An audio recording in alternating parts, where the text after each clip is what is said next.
In today's video, how to reset your Maytag Bravo XL washer back to factory settings.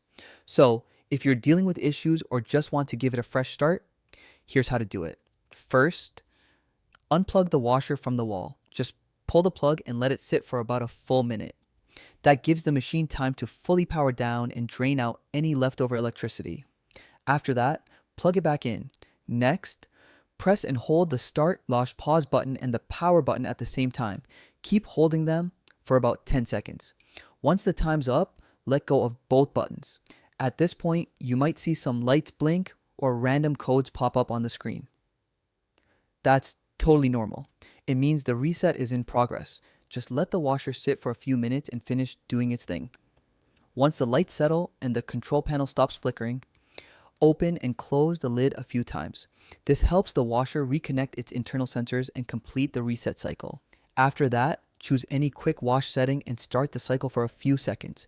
Then pause and cancel it. This step helps the washer reload its default settings. If the machine responds normally, that means your factory reset worked and everything should be back to normal. If you're still having issues after the reset, the washer might need diagnostic mode or a service check. But most of the time, this simple reset clears error codes and gets the washer working again.